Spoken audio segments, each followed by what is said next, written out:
एक ऐसा सन्यासी जो अपने वैराग्य, ज्ञान, विवेक, ध्यान, साधना की सुगंध से प्राणी मात्र को आत्मानंद की अनुभूति करा रहा है। एक ऐसा प्रवचनकार जिसके प्रवचन श्रवण के लिए हर जाति, संप्रदाय, समाज, क्षेत्र के लोग आतुर रहते हैं। एक ऐसा आत्मार्थी संत जो श्रमण संस्कृति की लौ को भौतिकता की चकाचौंध में भी निरंतर प्रज्वलित रखने हेतु संकल्पित है। एक ऐसा आध्यात्म योगी जो अपनी ध्यान साधना के द्वारा पूरे विश्व को सुख, शांति, समृद्धि का मार्ग दिखा रहा है। एक ऐसा महासाधक जो भारतीय ऋषि परंपरा को पुष्ट रखते हुए साधनारत है। एक ऐसा समाज सुधारक जो अपनी परंपराओं के निर्वहन के साथ सामाजिक विसंगतियों, कुरीतियों, आडंबरों पर वैज्ञानिक तरीके से प्रहार कर रहा है। ऐसे महान व्यक्तित्व का नाम है आचार्य सम्राट पूज्य श्री शिव मुनि जी महाराज साहेब।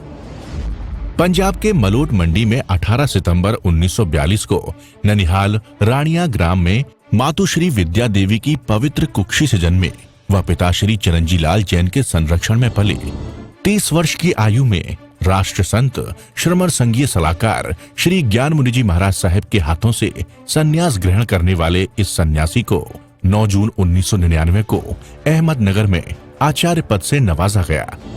आप श्रमण संघ में दीक्षित एक सर्वश्रेष्ठ ध्यानी, योगी, साधक, साधु रत्न हैं।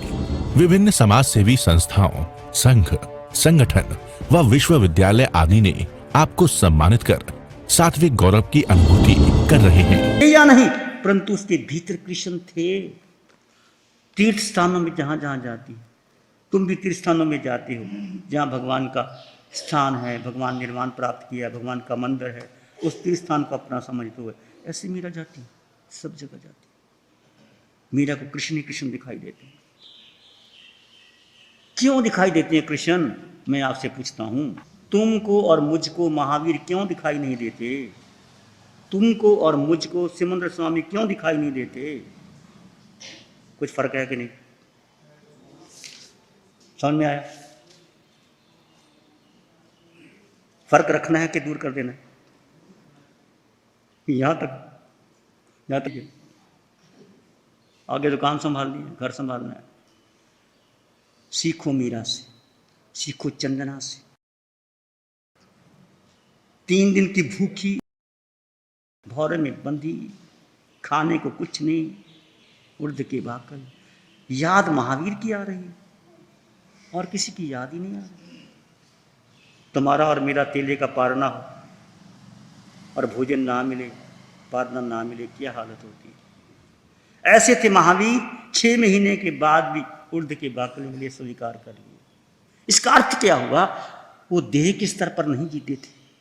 मीरा भी देह के स्तर पर नहीं जीती थी। मीरा का संबंध कृष्ण से आत्मा का संबंध था। लोग कुछ भी कह दें कि मीरा सोती थी, कृष्ण को साथ सुलाती थी, मीरा पति कहती थी, मेरे पति, मेरे परमेश्वर, मेरे राई, फूलों को बिछा देती थी, सुलाती थी, सोती थी। ये सब कहानियां हैं। पर मीरा की आत्मा से कृष्ण की आत्मा से संबंध हो गया था। बस गई थी मीरा के नैनों में कृष्ण। ऐसे ही क्यों बस गए थे? कि मीरा का एक ही लक्ष्य था, मुझे कृष्ण को प्राप्त करना है, मुझे कृष्ण में हो जाना है, और मीरा को कुछ नहीं चाहिए, कुछ नहीं चाहिए। और अंतिम समय भी क्या हुआ? मीरा के साथ राणा ने कुछ शिकायत मिली राजमहलों से कि मीरा तो नाचती है, और जब नाचती है तो घूंघट भी उठा लेती है। पुराना जमाना था, उस जमाने में सिर के सिरे से पांव के अंगूठे तक कपड़ा पहनते थे। आजकल तो पता ही नहीं। और क्या रिवाज हो गया बहनों का। पुराने ज़माने में हम घर में थे, कोई यहाँ से कपड़ा उतार नहीं सकते थे।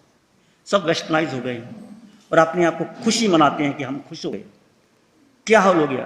कितना, कैसे बलात्कार हो रहे हैं, कैसे रेप केस बढ़ रहे हैं, कैसे पेपरों में आ रहा है। ये कारण क्या है? इसका मूल कारण है हमारी जो पश्चिमी सभ्यता को हमने जो अंगीकार कर लिया। मैं किसी को दोष नहीं देता, मैं किसी भाई बहन की टिक्का टिप्पणी करने नहीं आया। मैं, तुम देखो और मैं देखो, वो जमाना और आज का जमाना कितना अंतर आ गया। एक आदर होता था घर में, पिता का, ससुर का, आदर से रहते थे। आज सब आदर चला गया और इसी कारण ही देह का प्रदर्शन बढ़ गया, आत्मा का प्रदर्शन गौण हो गया और देह का प्रदर्शन बढ़ गया। और सारी संकट जो आज आ गए इसलिए आ गए। ना तो भोजन शुद्ध है, ना आहार शुद्ध है, ना व्यवहार शुद्ध है। एक ही स्थान पर तुम दोनों इकट्ठे माता पिता पिक्चर देख ही नहीं सकते। देख सकते हो क्या हालत है? गांधी ने भी नाटक देखा था, सत्यवादी हरिश्चंद्र का नाटक देखा था और अपने आप को जीवन बदल दिया था। प्रेरणा नहीं मिलती आज किसी से। तो राणा ने कुछ शिकायत मिली, जाओ, एक तो पहले विष का प्याला भेजा, मीरा को कहा ये तेरे कृष्ण का चल, घट कर करके पी गई मीरा। पी गई, हुआ कुछ नहीं, क्योंकि वो मीरा तो कृष्ण में हो गई थी। विष का प्याला कृष्ण ने भेजा, ठीक है, पी गई। तो कहते देह पे असर नहीं होता। कई बार आप कुछ खा लो, कुछ ऐसी चीज हो जाए, मान लीजिए किसी ने बाद में बताया तुमने छाछ पी या तुमने दूध पिया, किसी ने कह दिया उसमें तो छिपकली थी, उसमें तो सांप था, तुम्हारा क्या हाल हो जाता है? बाद में बीमार हो जाते। साइकोलॉजी इफेक्ट होता है। परंतु मीरा को कुछ हुआ ही नहीं, कुछ नहीं, पी गई, जहर भी अमृत हो गया। होता है कभी कभी, घटना घटती है कभी कभी, चमत्कार होते हैं या कुदरत करिश्मा दिखाती है। अंतिम उपाय क्या किया? राणा ने कुछ अपने विशेष आदमियों को, 20, 30, 50 आदमियों को भेजा कि मीरा, राणा का हुक्म है, या तो हमारे साथ चलो महलों में, नहीं तो हम आपके साथ ही मर जाएंगे, आत्महत्या कर लेंगे। हम नहीं जाएंगे वापस, मीरा हम आपको लेके जाएंगे, ये आदेश है राणा का, हम क्या करें?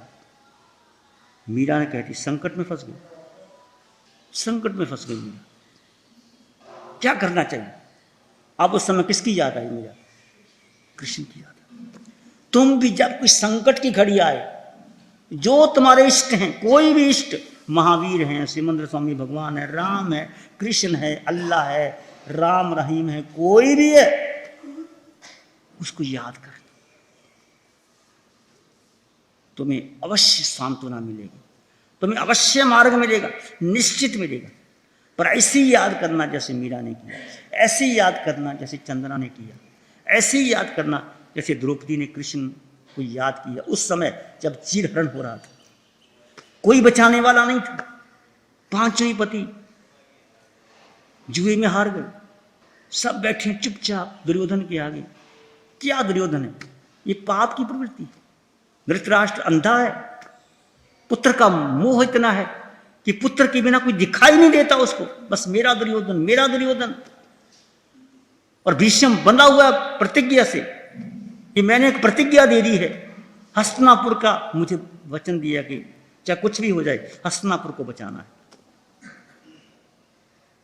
ऐसी नारी चौखट में खड़ी है, वस्त्र छीने जा रहे हैं, पांचों पति सामने खड़े हैं और बड़े बड़े धुरंधर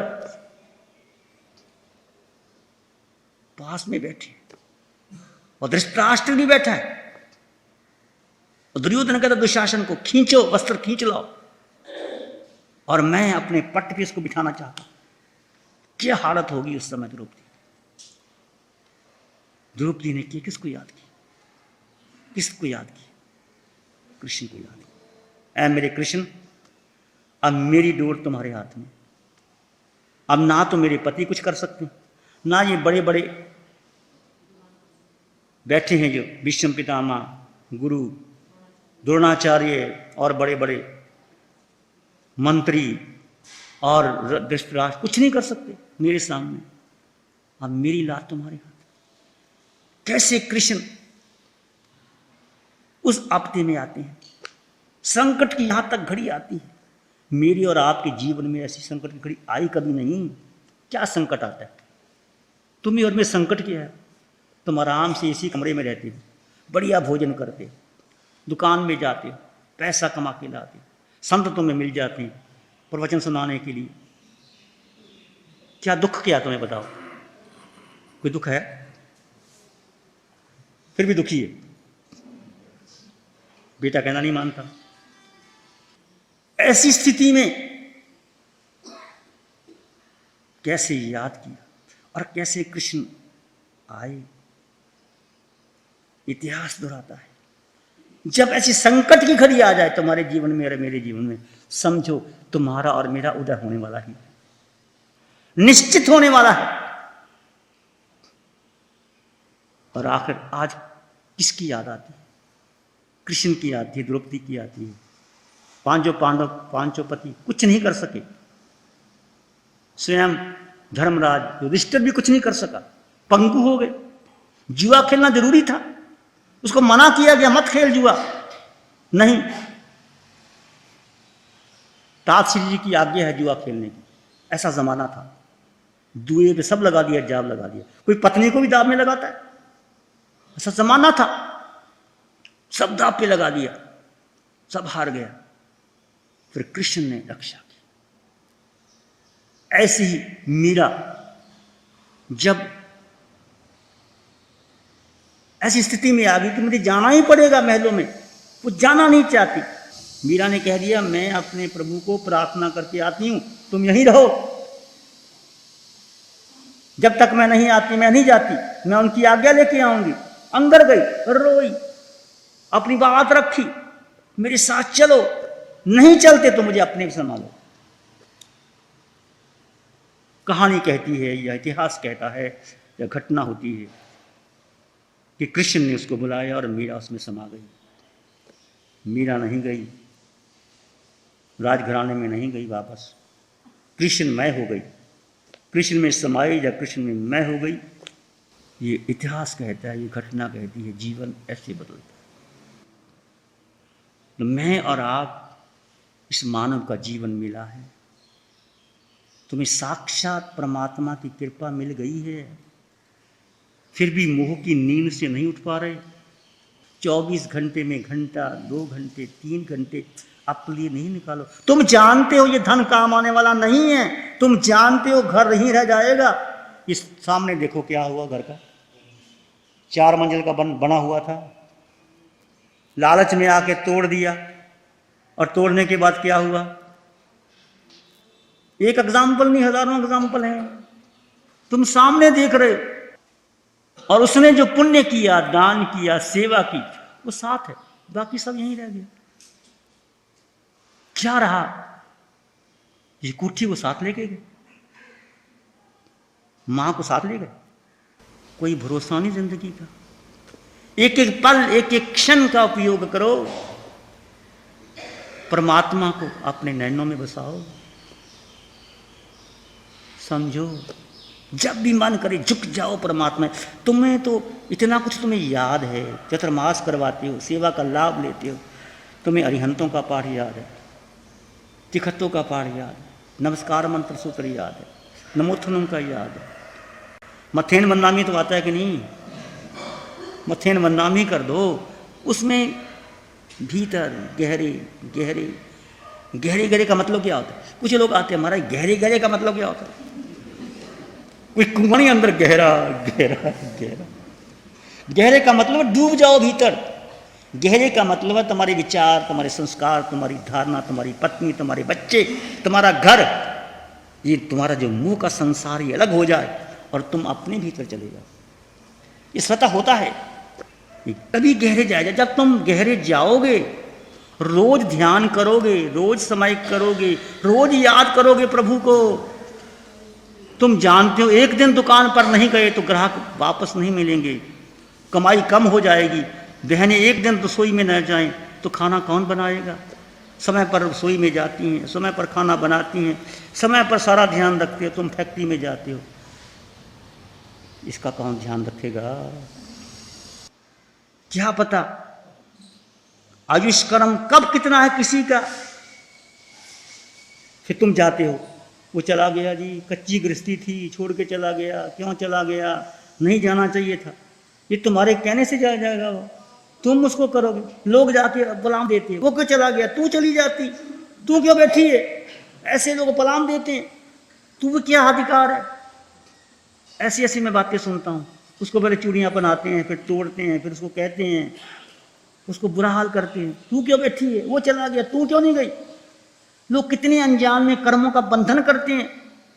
रे भाई सांत्वना दो ना, किसी के हाथ में कौन चाहता है कि मैं चला, जिस आदमी ने कोठी बनाई हो नहीं, वो चाहता है कि मैं छोड़ के चला जाऊं, पर लिखा ही नहीं था रहना कोठी में।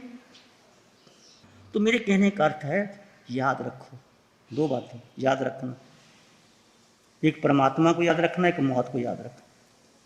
मौत कभी भी आ सकती है, मौत कभी भी आ सकती है, इसको याद रखना, और परमात्मा हमेशा तुम्हारे पास रहता है। ये दो बातें नहीं भूलना। हम क्या करते हैं, दोनों भूल जाते हैं, और याद किसको रखते हैं, अपमान सम्मान ये सब ये याद रखते हैं। ये सब नश्वर है, ये साधना, ये आत्मा की साधना है। जो सत्य है, जो शाश्वत है, उसको अपने पास बुलाओ। शाश्वत है परमात्मा। श्री चत्तारी मंगलम अरहंता मंगलम सिद्धा मंगलम साहु मंगलम केवली प्रणतो धम्मो मंगलम। चत्तारी लोग उत्तम, अरहंता लोग उत्तम, सिद्धा लोग उत्तम, साहु लोग उत्तम, केवली प्रणतो धम्मो लोग उत्तम। चत्तारी शरणं भवज्जामि, अरहंते शरणं भवज्जामि, सिद्धे शरणं भवज्जामि, साहु शरणं भवज्जामि, केवली प्रणतं धम्मं शरणं भवज्जामि। चारे शरण दुख हरण जगत में,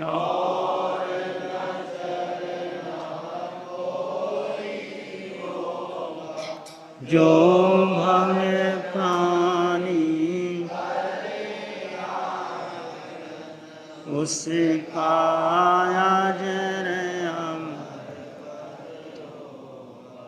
उसका सदा ही